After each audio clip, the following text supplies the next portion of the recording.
Hello বন্ধুরা, good morning তোমাদের সবাইকে। আশা রাখছি তোমরা অনেক ভালো আছো আর আমিও অনেক অনেক ভালো আছি। অঞ্জুস লাইফস্টাইল পরিবারে তোমাদের অনেক অনেক স্বাগত। আর আরেকটি নতুন সকাল, নতুন দিন তোমাদের সাথে ভাগ করে নেব। অনেক দিন আমি ভিডিও দিতে পারিনি, সেই জন্য খুব দুঃখিত। তো সকাল সকাল দেখো মেয়ে রেডি হয়ে গেছে স্কুলে যাওয়ার জন্য।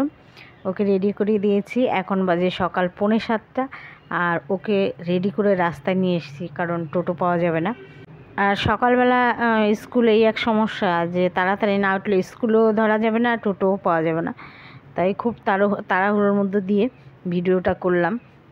তো ওর স্কুলের যাওয়ার ভিডিও মাঝে মাঝে করি, আমার ভালো লাগে করতে।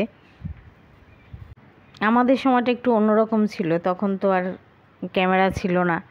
ক্যামেরা থাকলেও এই মোবাইল ফোন অ্যান্ড্রয়েড ছিল না, তাই ভিডিও করা হয়নি। তাই মেয়ের ভিডিওগুলো আমি করি যতটুকু পারি, আমার ভালো লাগে। কারণ এগুলো স্মৃতি হয়ে থেকে যাবে, বড় হলেও দেখতে পাবে যে ছোটোবেলায় স্কুল যেত, সব কিছুই ওরও ভালো লাগবে, আমাদেরও ভালো লাগবে। সেই কারণে ভিডিওগুলো করি আমি। আর সকাল সকাল না টোটো পাওয়া খুব মুশকিল, আর সেই জন্য অনেকক্ষণ দাঁড়িয়ে থাকতে হয়। তো অলরেডি ওকে স্কুলের জন্য টোটোতে তুলে দিয়েছি, চেনা টোটোই। আর এদিকে আমার বর উঠে পড়েছে, আর আমরা দুজন মিলে একটু কফি খেয়ে নিচ্ছি। যেহেতু আজকে চা পাতা ছিল না আমাদের, তাই কফি ছিল, কফি বানিয়ে নিয়েছি। আর সকালবেলা দুজনে একসাথেই বেশিরভাগ কফি কিংবা চা খাই, ভালো লাগে। তারপর স্নান করে যে ঠাকুর ঘরে চলে এসেছি। আর দেখো আমাদের গাছে অনেক অনেক ফুল ফোটে, জানো তো। আর এই ফুলগুলো সাজাতে না অনেকটা দেরি লাগে। আমাদের বড়দির ঘরেও পুজো দিই, বড়দির ঘরের পুজো তোমাদের সাথে শেয়ার করেছি এর আগে ভিডিওগুলোতে। তো অনেক ফুল থাকে, সেই ফুলগুলোকে সাজাতে অনেকটা টাইম লাগে, সেই জন্য বেশি বেশি করে ফুল দিয়ে দিচ্ছি। আর আজকে তাড়াতাড়ি এই কারণে স্নান করে নিয়েছি, ছর্দি বাড়িতে নেই। ছর্দি হচ্ছে ভোটের ডিউটি পড়েছে, তো সকাল সকাল ছর্দিকে একটু বেরিয়ে যেতে হয়েছে। পুজোটা বেশিরভাগ ছর্দি দেয়, আমাদের দেওয়া হয় না। বড়দি আমি একটু কমই দিই। আমরা কখনো কখনো সন্ধ্যা বা পুজো দিই, সময় বেশিরভাগ সময় আর কি ছর্দিই দেয়। তো সেই জন্য আজকে তাড়াহুড়ো করে পুজো দিয়ে নিলাম, পুজো দিয়েই রান্নাটা সেরে নেব। রান্না সেরে নিয়ে আবার মেয়েকে আনতে যেতে হবে, মানে অনেক কাজ আর কি। তো যাই হোক, পুজো কমপ্লিট হয়ে যে রান্নার জোগাড় করে নিয়েছি। 2-4 দিন বাড়িতে মাংস আনা হয়নি, তাই একটু মাংস নিয়ে এসছে। তো তা রেডি করে রান্না বসিয়ে দিয়েছি, কারণ মেয়েকে আনতে যেতে হবে।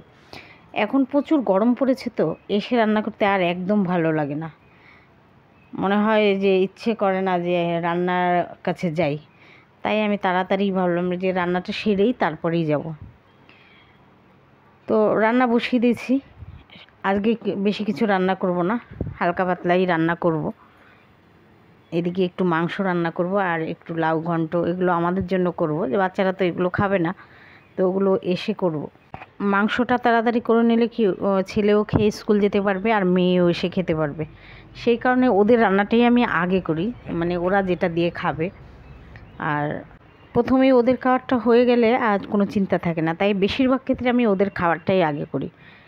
আমার ছেলে মেয়ে দুজনেই মাংস খেতে খুব পছন্দ করে, মাংস হলে ওদের আর কিচ্ছু লাগে না। তো বাচ্চাদের আবার বেশি মাংস দেওয়াও ভালো না, তো আবার 2-1 দিন না হলেও আবার খেতে চায় না, বলে খাবো। তো যাই হোক, আমার রান্না কমপ্লিট। এবার আমি স্কুলের দিকে রওনা হয়ে গেছি। স্কুল যেতে যেতে এই যে দৃশ্যটা আমাকে ভীষণ কষ্ট দিল, তাই আমি তোমাদের সাথে শেয়ার করলাম। দেখো, পুজো দেওয়ার সময় ঠাকুরগুলোকে কত যত্ন করে পুজো দেয়, তাই না? আর পুজো হয়ে গেছে, বিসর্জন না দিয়ে গাছের নিচে এইভাবে রেখে দিয়ে চলে গেছে।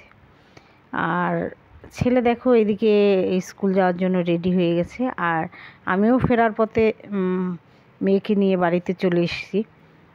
বাড়িতে এসে মেয়ে হাত পা দিয়ে এই যে খেতে বসে পড়েছে।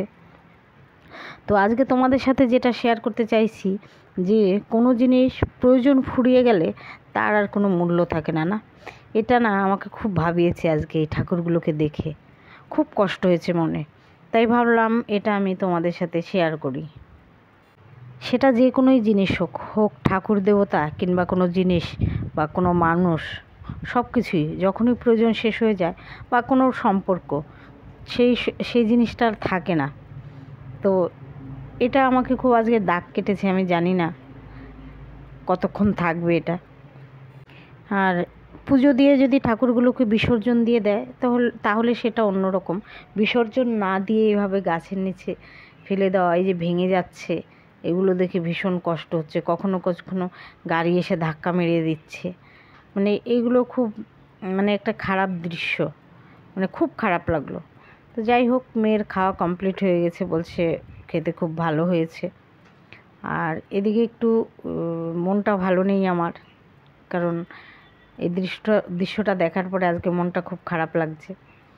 আর এইদিকে একটু কালকের বাসি ভাত ছিল, সেটাকে জল দিয়ে আলু ভাজা দিয়ে মেখে নিয়েছি, খাবো বলে, দুজনেই খাবো। খেয়েও বেরিয়ে পড়লো। আর এদিকে আমি এই যে ঘরের মধ্যে জামা কাপড় অগোছালো ছিল সেগুলো গুছিয়ে নিচ্ছি, কারণ এত গরম তো গোছানো হয় না, এগুলো ঢিপ হয়ে গেছে। মাঝে মাঝে এরম হয়, মানে একসাথে গোছাই আমি আর কি, দুপুরের দিকে যখন ফাঁকা থাকে তখন। তো যেই কথাটা বলছিলাম, মানুষ কত নির্দয় না, কত স্বার্থপরভাবে মানুষ চলে। তো খুব খারাপ লাগলো দেখে যে মানুষ কেমন হয়, সেটা আজকে সারাদিন মাথার মধ্যে ঘুরছে।